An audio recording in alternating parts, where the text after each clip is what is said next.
Welcome to the Football Hub podcast, where we discuss everything about football and everything there is to discuss about football.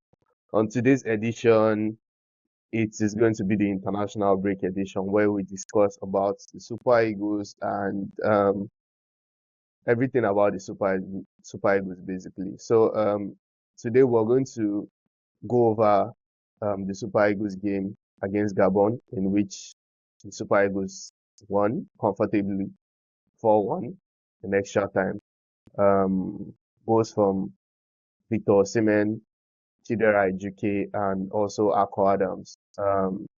This was a game that we should have put to bed in the first half, but just like how football is, sometimes if you don't take your chances, it might come back to haunt you. But thankfully, that actually did not happen.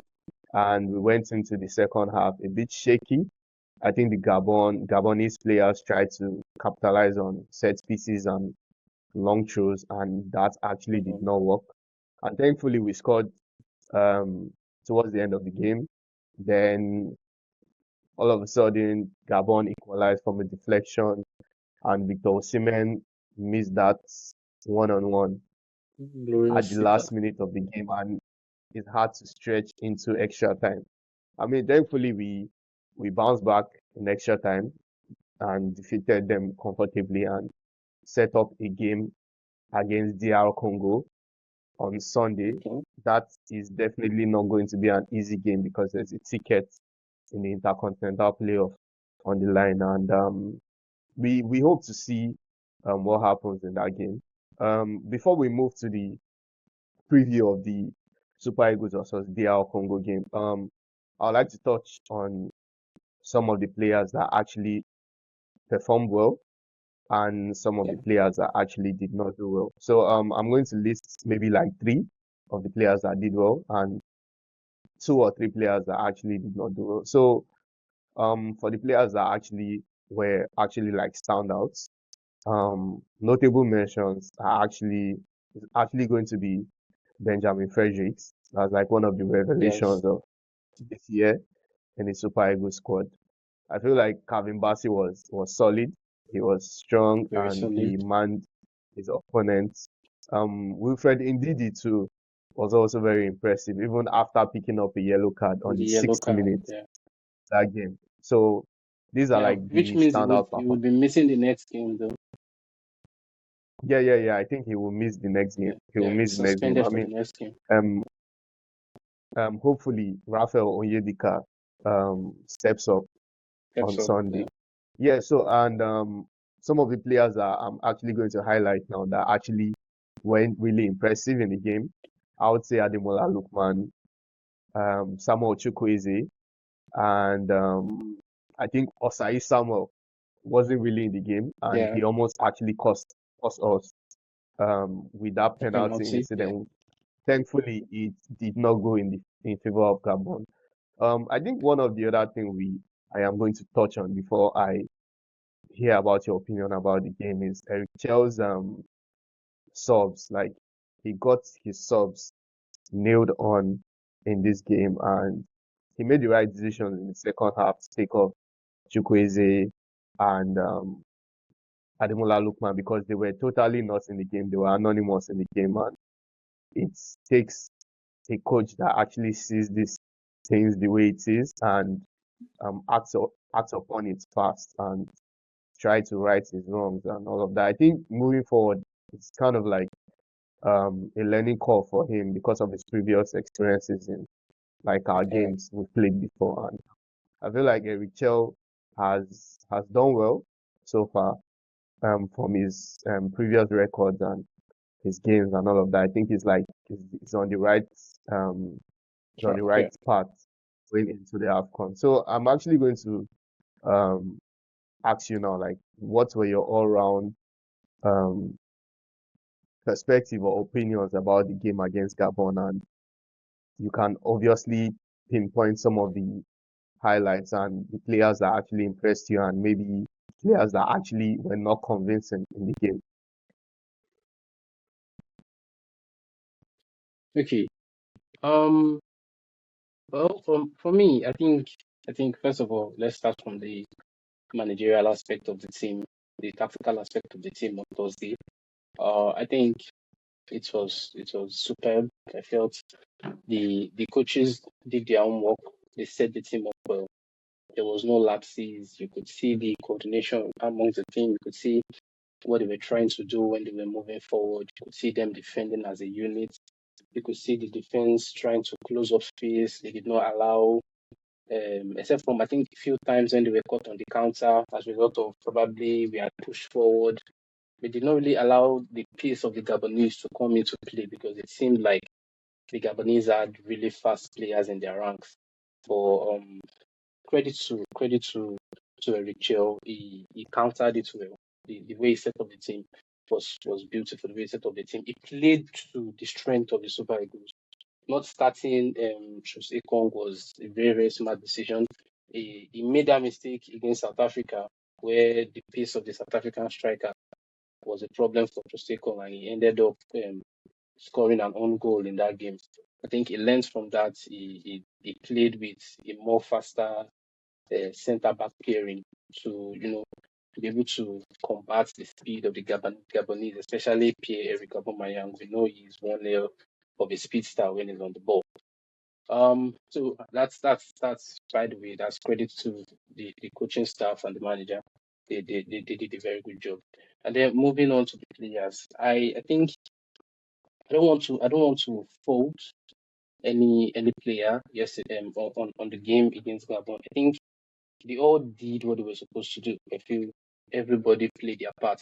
Now, I wouldn't want to say Lookman and Chukwueze had a bad game. I think if Moses Simon and what's the other guy's name that came in, the guy that scored the second goal, if they had Juke. started the game, yes, if they had started the game and Lookman and Samuel were the substitute, I think it would have been the same impact.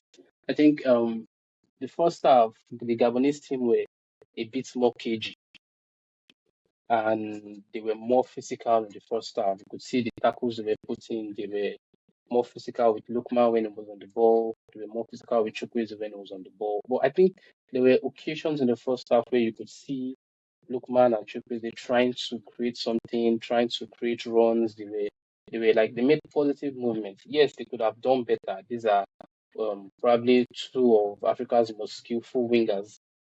Probably if you check maybe top 15 or top 10, okay, they could have done better. But I think in a game like that, uh, tension at the point kind of takes over and you try to impress. But then when Moses Simon and I don't know why I keep forgetting his name came in, at that point you could see that the game wasn't as cagey anymore. So there was space for them to run in. They had opportunity to move the ball freely because at this point the Gabonese as well were trying to control the game. They were also trying to attack. It was not like the first half where it was mostly Nigeria while they sat back. It was not like a basketball game where it was end to end. Again, so this gave the wingers that they brought in more opportunity, more freedom to roam, to perform, to hold the ball. So that's why I don't want to knock Lookman and Samuel Chukwueze performance because I feel okay, just it was different times during the game. They had more freedom. There was more space. They were running against tired legs.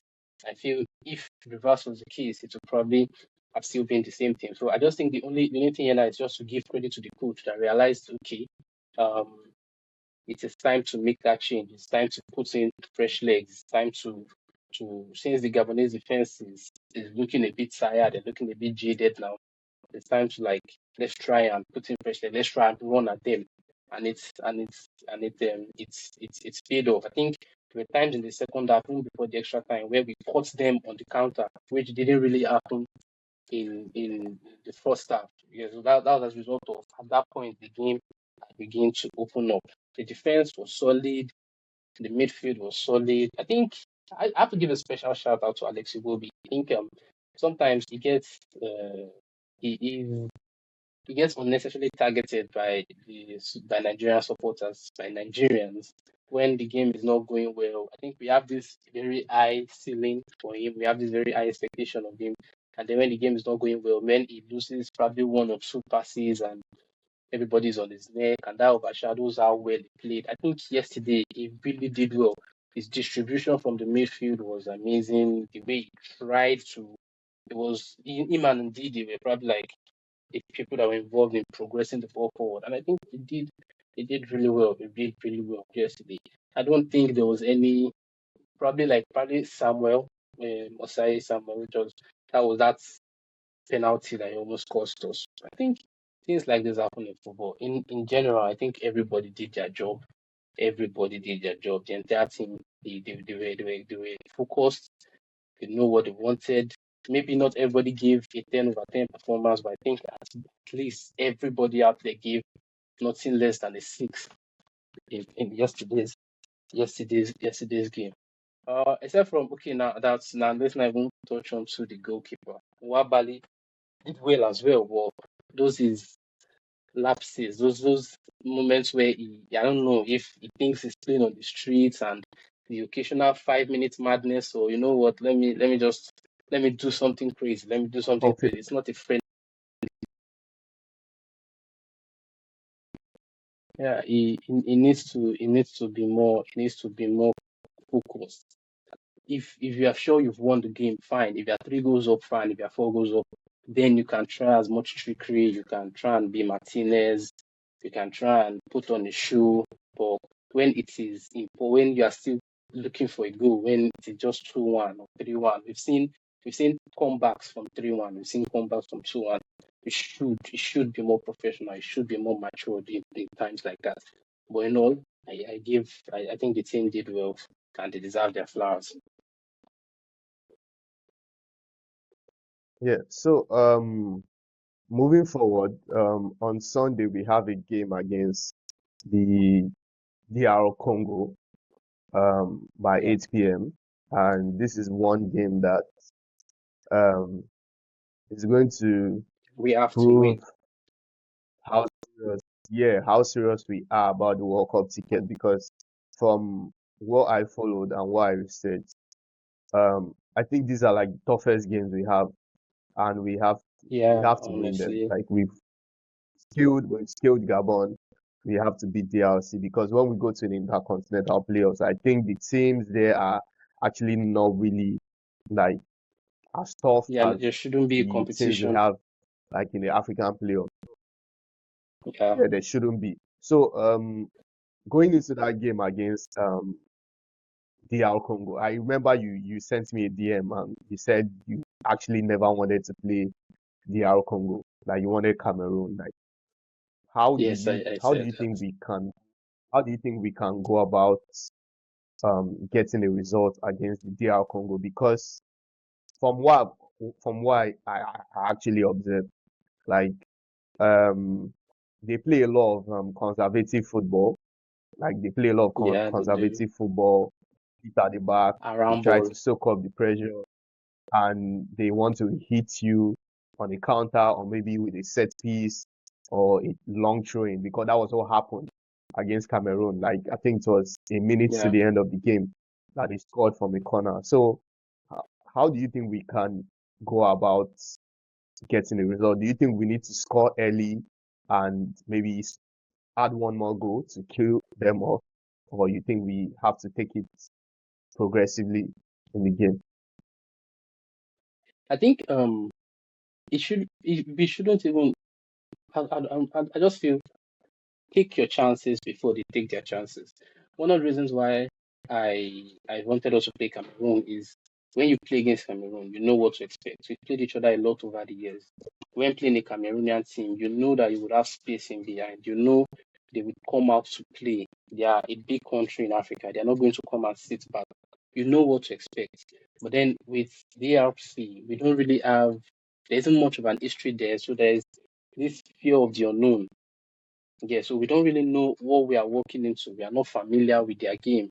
This is not a team we play regularly. I don't think in the last decade we've played DR Congo. If maybe we have, but I don't think I have any recent memory of a game against DR Congo. Yeah, that's how much our part doesn't cross. Yeah, so True. they've just been doing their thing at that part of Africa. They've been growing. They are no longer a pushover. They're no longer the pushover team they were like 15 years ago. You look at their squad and realize that, oh, okay, there are a couple of serious players here that are doing it in good clubs abroad. There are a couple of serious players that are doing this here in good clubs, maybe in France, in Italy, and things like that. So the thing is, that's why I said I would rather play Cameroon, because with Cameroon, you know what to expect.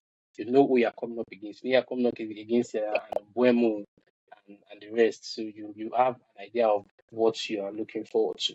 I feel the game against Cameroon, against DR Congo, will not be different from the game against Gabon. We would start on the front foot. The the pressure is on us. We have to win. It's a fairy tale for them. Even getting to this position, it's a huge deal for their country. They've done a lot. If they lose to us on Sunday, they'll probably still get a hero's welcome back home. Do you get me?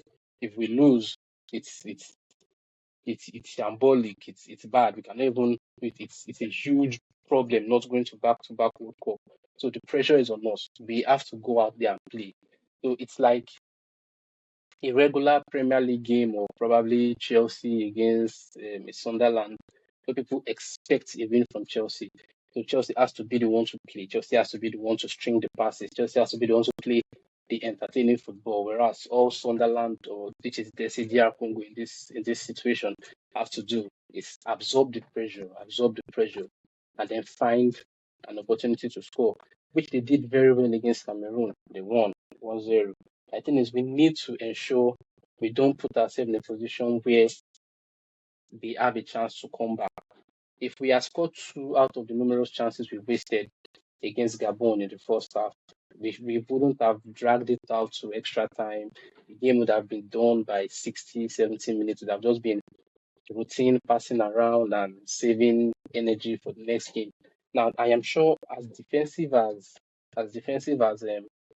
DR Congo is going to be on Sunday, I believe in our attacking players to still be able to create goal scoring opportunities, be it through a Seaman or Lookman or a Iwobi or Samuel Chukwueze. I know the opportunities will come, because when you look at the attacking strength of Nigeria in comparison to some others in Africa, we have one of the best. We have one of the most creative. We have one of the strongest. You can look at the right flank, you see Lookman. Look at the left flank, you see a Samuel Chukwueze there, the centre forward, you have Victor Osimhen. If you want to go to the bench, you still have prominent names you can call upon. So the chances would definitely be there. The chances will definitely come. The most important thing is that we need to take our chances before they take theirs. Because if they do go ahead and score first before us in that game, it's going to be a huge mountain to climb. They would pack the bus. They would play 10 man behind the ball. Do you get it? It would be like watching Prime Moreno against Barcelona in the Champions League semi-final. So we need to be very, very clinical. Very, very clinical of that on Sunday. We need to take our chances. If we have one chance, we should score 2 goals from it. If we have 2 chances, we should score 4 goals from it. That's how clinical we have to be. The leeway, Osimhen has to be very, very clinical. He lost a lot of chances against Gabon. He needs to find the net. As clinical as it was against Benin Republic, we need that version of Osimhen on Sunday. And if we put up the same lineup, we play this the way we played, with the talent in our squad, with the history behind us, with the nation behind them, I feel we should beat Gab. We should beat DRC. But at the end of the day, football is not a game written on paper. It's not a game analyzed until 90 minutes, and then you see what's is there on the pitch. But then when you look at the caliber of both nations, the talent of both nations, this should be an easy walkover for us. So, for that game on Sunday, I'm going to actually highlight some players in the Congolese squad and some of the players that I think will come to the party for us. So for the Congolese squad, let me start from the defense. They have a Chancellor Lumbemba, who we've known for a while, played in FC Porto, scored against Cameroon. They also have an Axel Twanzebe, formerly of Manchester United, and also ex-United player Correctly with Burnley. Wan-Bissaka. Yeah. So in the Yeah. middle of the park, they have like a couple of players in the French league. They have some players I know of. I can't really remember some of the names, but in the attack, I think they have a Bakambu. Bakambu played for Real Betis last season. Played against Chelsea in the Conference League Yeah. final. So those are like UCL some of the final. players that we have to. I think those are like some of the players that we actually have to watch out for, mostly in the defense, because it's going to be a very cagey game. And I think our attackers need to come to the party and give their A game. Then for the Super Eagles, I actually want Eric Chelle to do something in that game. I think he needs to um make his wingers play on the flank more, because in the game against Gabon, they played narrowly. They played more like inside forward, and I think Akko Adams was Yeah, drifting to the left and also to the right. So I feel yeah, I feel like these are like the things that he needs to implement in the game, because we need a lot of wing play to hurt DR Congo. So those are like some of the takeaways from the game on Sunday. So before we like close up on the pod, and yeah, I would like you to maybe give me your first 11 for the Super Eagles and your prediction. I wouldn't, except from the fact that Ndidi is suspended. I think it's the only change I would make. It's the only change I would make. Just bringing Onyeka from Ndidi. I think the team is the way they played against Gabon, the same set of players. I feel that same team is good enough to start against what do you call it, to start against Congo. The only thing I would change as a result of the suspension is indeed for Onyeka. But other than that, same starting 11. Yeah. So what about your prediction? Do you have like a scoreline in I mind? think it will be a very low scoring game. So probably like a 1-0 or a 2-0 win to Nigeria. Yeah. So I think I would still refer to this on Sunday when we come back here for the pod. And yeah, so one last thing before we close on the pod. I saw a video on Twitter today about the president awarding the players $30,000 or so for defeating Gabon.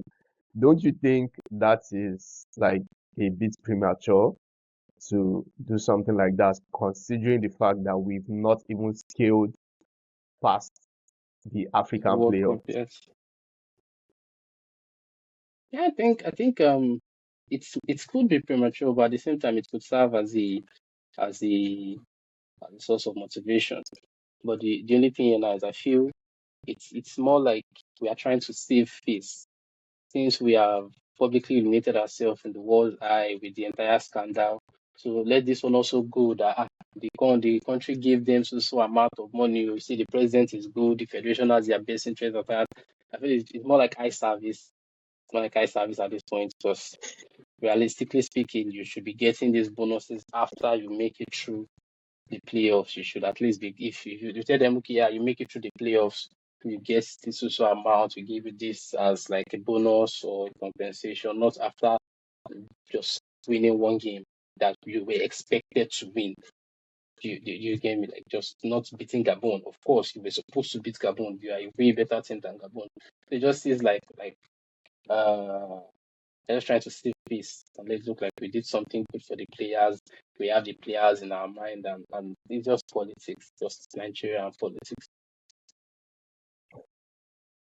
So with that, we've come to the end of the pod, and we'll be back on Sunday to review the game between the Super Eagles of Nigeria Yeah, versus the DR Congo. So hopefully we all right. get that over the line and focus on the Hopefully, Intercontinental Play-offs next year in March. So yeah, till next time, we see you on Sunday. Yeah. So yeah. All right. Good cheers. night, bro.